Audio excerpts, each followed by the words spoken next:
Hi friends, मैं आकांक्षा शर्मा जी की वित्ताकांक्षा में आपका स्वागत करती हूँ। फ्रेंड्स, आज हम महिला सुपरवाइजर का 7वां प्रैक्टिस सेट करने वाले हैं। इसके पहले 6 प्रैक्टिस सेट करे हैं।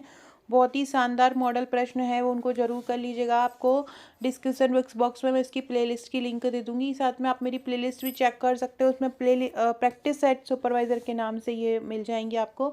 साथ में थ्योरी, जो आपको अगर थ्योरी पढ़ना चाहता हूँ, हमारी थ्योरी क्लासेस भी चल रही है सी सीरीज़ के नाम से। तो चलिए स्टार्ट करते हैं। बहुत ही महत्वपूर्ण क्वेश्चन, एक एक क्वेश्चन अच्छे से करते जाइए। अगर कोई क्वेश्चन आपसे नहीं बन रहा है तो मतलब जैसे आपको नहीं याद है तो उसको लिखते जाइएगा, जिससे कि ये क्वेश्चन आपको याद होते, क्योंकि बहुत इंपॉर्टेंट फैक्ट हैं। और ये ऐसे हैं कि आप एक बार ही पढ़ोगे ना तो तुरंत याद नहीं होंगे, आपको 2 से 3 बार या रिवीजन आपको करना ही पड़ेगा। आपको प्रैक्टिकली हर चीज़ सोचना पड़ेगा। अब तो महिलाएं हैं, हर चीज़ को सोच सोच के ही करना पड़ेगा कि ये इसकी चीज़ की हमें इतनी आवश्यकता है और कितनी आवश्यकता है।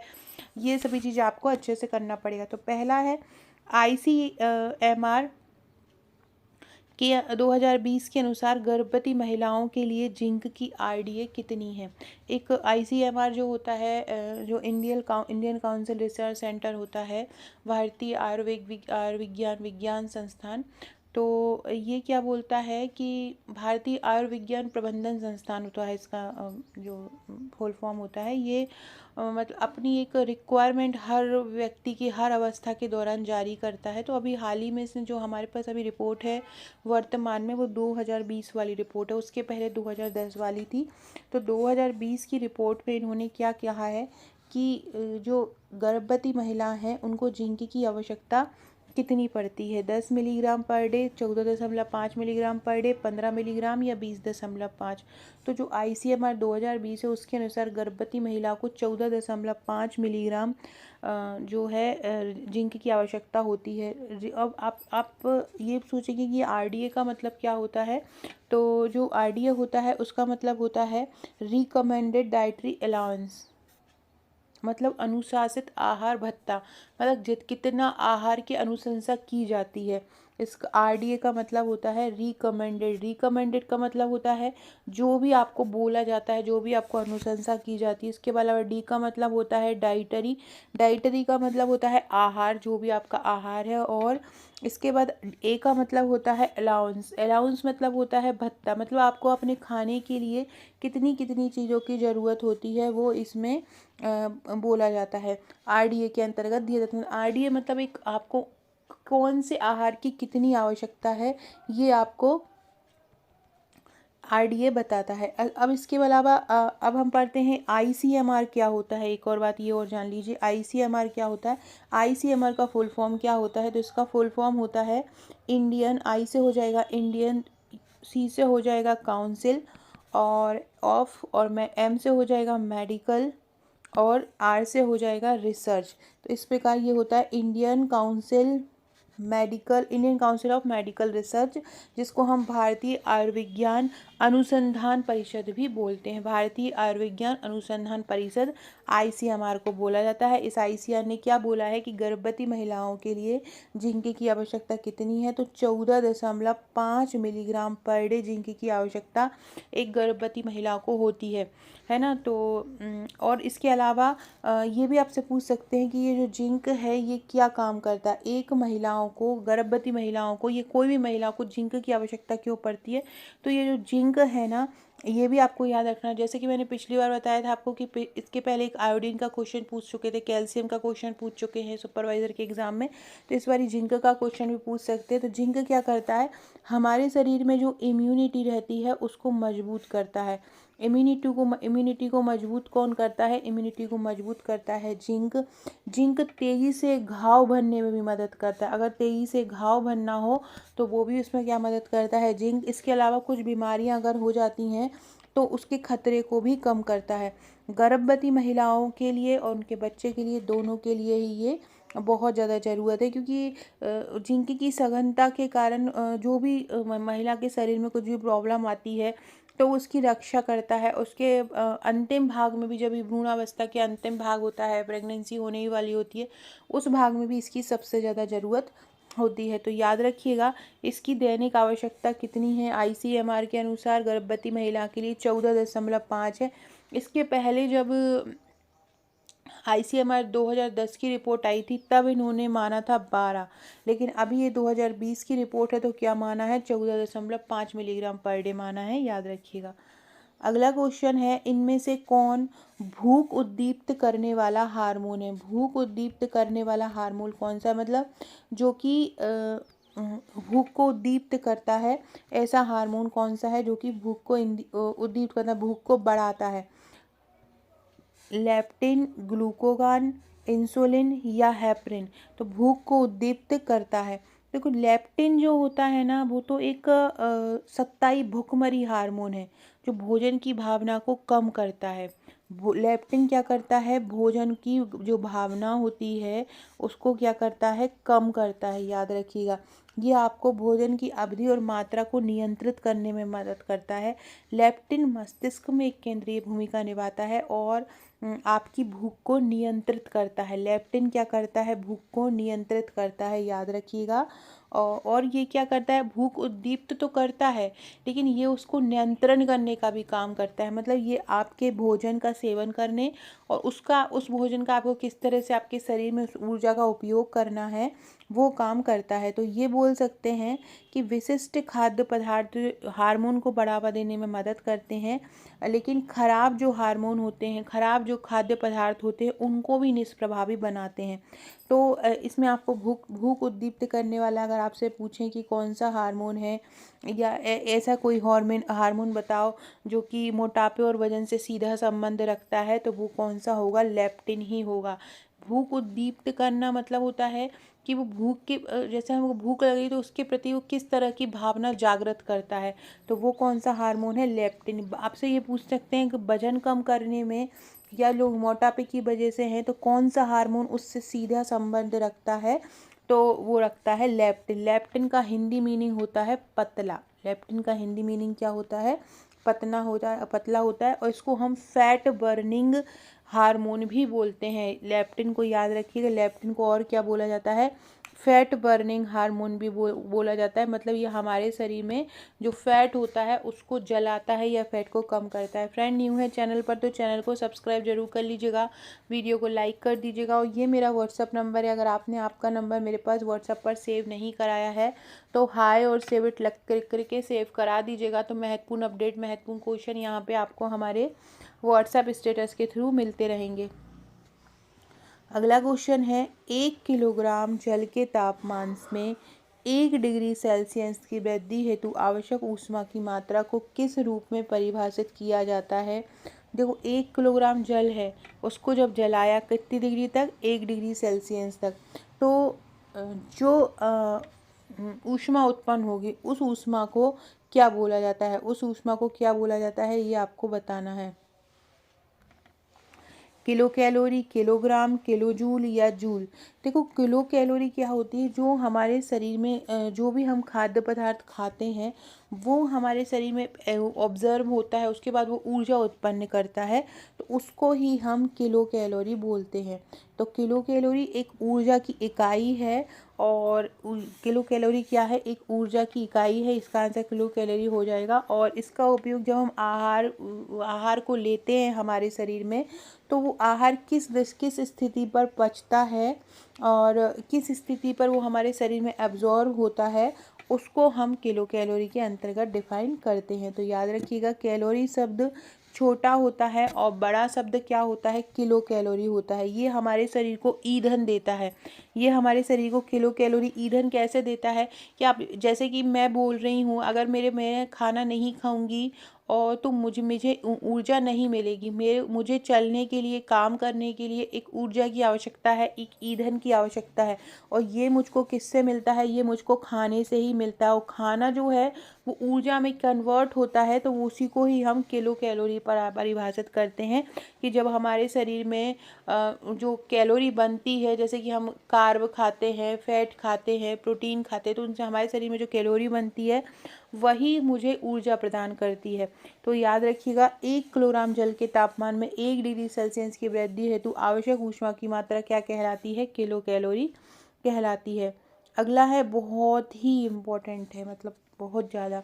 आहार में शामिल करके, ये मतलब लिख लो, ये बहुत इंपॉर्टेंट है ये क्वेश्चन। तो आहार में शामिल करके रक्ताल्पता की रोकथाम की जा सकती। किसको आहार में हम शामिल करें जिससे हमारे शरीर में एनीमिया की रोकथाम हो? आयरन एवं विटामिन सी, कैल्शियम एवं आयरन, फास्फोरस एवं फ्लोराइड, फ्लोराइड एवं फास्फोरस।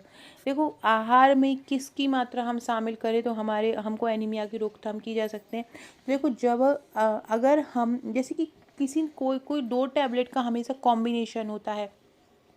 विटामिन डी जो होता है उस कैल्शियम के साथ दिया जाता है। जैसे कि आप कोई बुखार की दवाई खाते हैं तो आपको एंटीबायोटिक भी साथ में दिए जाते हैं, तो जिससे कि वो दवाई जल्दी से एब्जॉर्ब हो, जल्दी से काम करे। इसी तरह से अगर आपके शरीर में एनीमिया है तो उसके साथ आपको एक तो आयरन की टैबलेट दी जाएगी और दूसरी विटामिन सी की टैबलेट दी जाएगी। तो याद रखिएगा, आहार में अगर हमारे शरीर में एनीमिया हो जाता है, हमारे शरीर में अगर एनीमिया हो जाता है तो हमको कौन सी टैबलेट एक साथ लेनी चाहिए? तो आयरन एवं विटामिन सी टैबलेट एक साथ लेनी चाहिए। कौन कौन सी? आयरन एवं विटामिन सी की टैबलेट एक साथ लेना चाहिए। याद रखिएगा, एनीमिया स्थिति में कौन सी टैबलेट को एक साथ लेना चाहिए? एक तो आयरन लेना चाहिए और दूसरा लेना चाहिए विटामिन सी। ये 2 टैबलेट एक साथ लेना चाहिए, आयरन और विटामिन सी। अगला क्वेश्चन देखते हैं। फ्रेंड्स, ये हमारे महिला सुपरवाइज़र के नोट्स हैं। अगर आप महिला सुपरवाइज़र की तैयारी कर रहे हैं, हमारे बहुत शानदार नोट्स तैयार किए गए हैं, बहुत ही इजी लैंग्वेज में हैं। जैसे कि आप हाउसवाइफ हैं, कुछ महिलाओं के बच्चे भी हैं जो तैयारी कर रही हैं, या कोई भी जो भी ऑफिशियल वर्क करता है, सभी के लिए ये नोट्स बहुत ही ज़्यादा इंपॉर्टेंट। इसमें टोटल आपको 7 बुकलेट मिलती हैं। ये वॉल्यूम के अकॉर्डिंग इनको बनाया गया है, वॉल्यूम 1 से लेके वॉल्यूम 7 तक। करंट को जोड़कर इनको बुकलेट को तैयार किया गया है। कुछ योजनाएं जो है जो करंट की हैं तो उनको जोड़ के बनाया गया है। महिला बजट हो, बजट में महिलाओं बाल विकास से संबंधित योजना, ये सभी कवर किया गया है। ये टोटल आपको इस प्रकार से 7 बुकलेट मिलती हैं। इसमें एक बुकलेट आपकी प्रैक्टिस सेट की रहती है, ये प्रैक्टिस क्वेश्चन की एक बुकलेट रहती है। इसमें 3000 प्लस MCQ हैं और एक बुकलेट 1000 वन लाइनर की। कभी भी आप बोर हो तो आप ये बुकलेट बैठे बैठे अपना पढ़ सकते हैं। हर तरह का इसमें आपको कंटेंट, मतलब हर वन लाइनर भी है, MCQ भी है, साथ में हमारे थ्योरी नोट्स भी हैं। जैसे 6वीं वॉल्यूम में नियम है, प्रबंधन के जो टॉपिक हैं, शारीरिक संरचना है, विकास की अवधारणा है, शिशु की प्रारंभिक देखभाल में एक साथ हमने पीछे पूरे सिद्धांत भी कवर किए। शिशु की जो प्रारंभिक देखभाल में एक एक अवस्था को बहुत अच्छे से कवर किया है। ये वॉल्यूम 3 में सामान्य गणित, तर्क शक्ति है। वॉल्यूम 2 में हमने सभी योजनाएं, भारत और मध्य प्रदेश की संस्थाएं, अंतर्राष्ट्रीय संस्थाएं स्वास्थ्य की, इनको कवर किया है। और वॉल्यूम 1 में पोषण एवं स्वास्थ्य को कवर किया है। तो इस प्रकार से बहुत ही ईजी लैंग्वेज में ये नोट्स तैयार किए गए हैं। और तो आप इनको परचेस कर सकते हैं। आपको इस नंबर पर मुझे व्हाट्सअप करना है, इस नंबर पर आप व्हाट्सअप करके ये नोट्स मंगवा सकते हैं। सबसे मेन चीज़, इन नोट्स के साथ आपको एक ग्रुप दिया जाता है। उस ग्रुप में हम बेहतरीन तैयारी करवा रहे हैं और जैसे जैसे एग्ज़ाम आएगा आपको उस ग्रुप में आपकी स्पीड जो है ना बढ़ती जाएगी। बहुत शानदार तैयारी आपको मैं करवा दूंगी। जैसे कि मैं हर बारी बोलती हूँ कि एग्ज़ाम क्या है ना, अलग अलग शिफ्ट में होना है। एक होता है एग्ज़ाम तो हम एक इम्पॉर्टेंट क्वेश्चन कर लेते, लेकिन अलग अलग शिफ्ट में होना है ना तो बहुत सारे आपको ज़्यादा से ज़्यादा प्रश्नों की प्रैक्टिस करना होगी। यही कारण है कि मैं आपको वीडियो में भी प्रैक्टिस लेके आ रही हूँ, नोट्स में भी करा रही हूँ, और कराया है मैंने आपको ज़्यादा से ज़्यादा प्रैक्टिस वन लाइनर में, MCQ में, और मैं आपको ग्रुप में भी ऐसे ही क्वेश्चन दे रही हूँ जिससे ज़्यादा ज़्यादा आपको प्रश्नों की हल करने की जो क्षमता है बढ़े। ग्रुप हमारा ऑनलाइन है और व्हाट्सएप उन्हीं को लोगों को मिलेगा जो हमारे नोट्स परचेस करेंगे। साथ में ये हार्ड कॉपी जो है ये भी आप लोगों के घर पहुँचेगी, मतलब ऑफलाइन हार्ड कॉपी आपके घर पहुँचेगी और सॉफ्ट मतलब ऑनलाइन आपकी तैयारी हम व्हाट्सएप के माध्यम से कराएंगे। तो आप कोई भी अगर आप ये हमारे ऑनलाइन और हार्ड कॉपी दोनों लेना चाहते हैं, ऑनलाइन ऑफलाइन नोट्स, तो आपको इस नंबर पर व्हाट्सअप करना है। तुरंत आपको हम व्हाट्सएप से जोड़ लेंगे जैसे ही आपका पेमेंट आता है। पेमेंट करके आपको अपना एड्रेस देना है। 1399 प्लस 100 कुरियर चार्ज रहता है। अगर आप MP में किसी जिले से बिलोंग करते हैं, तहसील से बिलोंग करते हैं, तो आप ये सेंट्रल कुरियर से मंगवा सकते हैं। बाकी अगर आप किसी गांव पे रहेंगे तो पोस्ट ऑफिस से जाएगा। तो इस प्रकार से ये 7 बुकलेट आप ऑर्डर कर सकते हैं। जैसे ही आप एड्रेस देंगे, पेमेंट करेंगे मुझे, हम आपको ग्रुप से जोड़ लेंगे और आपके नोट्स निकलवा देंगे। 7 से 8 वर्किंग डेज़ में वो आपके पास नोट्स पहुँच जाएंगे। जल्दी कीजिए, जल्दी तैयारी कीजिए। तैयारी स्टार्ट हो चुकी है, बहुत सारे लोगों की आधी कंप्लीट हो चुकी है, तो बिल्कुल भी देर मत कीजिए। चलिए अगला क्वेश्चन देखते हैं।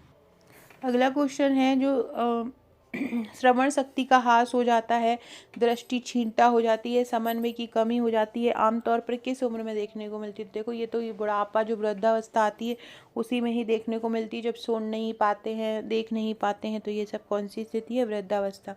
एक समयावधि में आधारीय उपापचय के लिए प्रयोग की ऊर्जा प्रयुक्त ऊर्जा की मात्रा को क्या कहते हैं? मतलब हमारा शरीर जो है खाने को किस तरह पचाता है, या बोले मेटाबॉलिज्म रेट क्या रहती है हमारे शरीर की, उसको क्या बोलते हैं? उसको बोलते हैं आधार उपापचय दर। इसी दर से हमारा जो शरीर है वो खाने को पचाता है, खाने को डाइजेस्ट करता है। हमारा शरीर जो है वो मेटाबॉलिज्म, एक मेटाबॉलिज्म रेट होती है हर व्यक्ति के शरीर की। किसी की हाई होती है तो किसी को खाना बहुत अच्छे से पच जाता है, और किसी की लो हो जाता है मेटाबॉलिज्म रेट, तो वो कॉन्स्टिपेशन जैसी, कब्ज जैसी समस्याएं उत्पन्न होती हैं। तो ये आधारीय उपापचय के लिए प्रयुक्त ऊर्जा की मात्रा को क्या कहते हैं? आधारीय उपापचय दर बोलते हैं।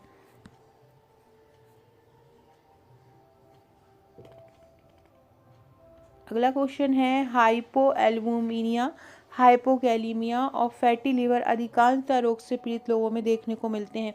किस रोग से पीड़ित देखने को मिलते हैं? हाइपो एल्बुमिनिया। देखो ये एल्बुमिनिया, एल्बुमिन प्रोटीन से बना हुआ होता है। हाइपोकैलिमिया, कैलिमिया मतलब कैल्शियम, बहुत ज़्यादा कैल्शियम की मात्रा हो जाए।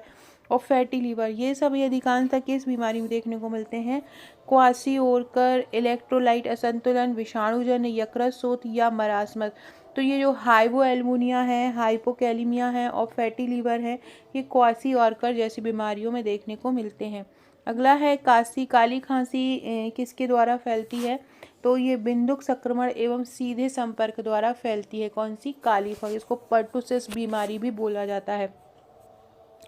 अगला है रोटा वायरस अधिकांशतः बच्चों को प्रभावित करते हैं। इनका संक्रमण किस नैदानिक स्थिति के कारण बनता है?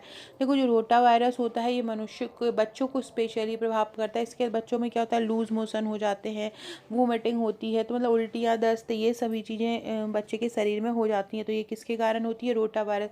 ये भी पूछ सकते हैं रोटा वायरस स्पेशली किस पर इफेक्ट करता है? तो रोटा वायरस स्पेशली बच्चों को प्रभावित करता है।